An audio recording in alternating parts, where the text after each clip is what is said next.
Hello my dear friends, நீங்க ஹாப்பியா இருப்பீங்க. நான் கர்த்தருக்குள்ள விசுவாசிக்கின்றேன். இன்றைய நாளும் புதிய வருடம் துவங்கினதே, புதிய வருடம் ஆரம்பிச்சதே நம்மளுக்கு ஒரு நன்மைகள் நடக்கவில்லை. தேவன் வாக்குத்தத்தம் பண்ணின ஆசீர்வாதங்களை நம்ம இன்னும் பெறவில்லைன்னு சொல்லி நீங்க கவலையோடு இருக்கீங்களா? என்னுடைய வாழ்வு பழைய வருடத்தில் இருந்தது போலவே கண்ணீரோடு, கவலையோடு, கஷ்டத்தோடு இருக்கு என்று நீங்க கலங்கி கொண்டிருக்கீங்களா? இன்னைக்கு தேவன் உங்களை பார்த்து கூறுகிறார். இந்த புதிய வருடத்திலும், இந்த புதிய நாளிலும், விசேஷமாய் இந்த பொங்கல் பண்டிகை நேரத்திலும் தேவன் உங்களை பார்த்து கூறுகிறேன் என்னவென்றால், உன்னுடைய சுகவாழ்வு சீக்கிரத்திலே துளிர்க்கும். உன்னுடைய சுகவாழ்வு சீக்கிரத்திலே துளிர்க்கும். உன்னுடைய ஆசீர்வாதங்கள் சீக்கிரத்திலே துளிர்விட போகிறது. உனக்கான, நமக்கான நன்மைகள் அங்கே தேவன் துளிர்விட செய்ய போகிறார். இந்த வார்த்தை விசுவாசிப்போம்.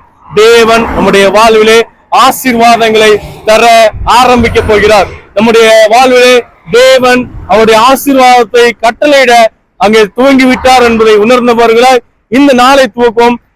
தேவன் தாமே நம்ம ஒவ்வொருவரையும் ஆசீர்வதிப்பார். God bless.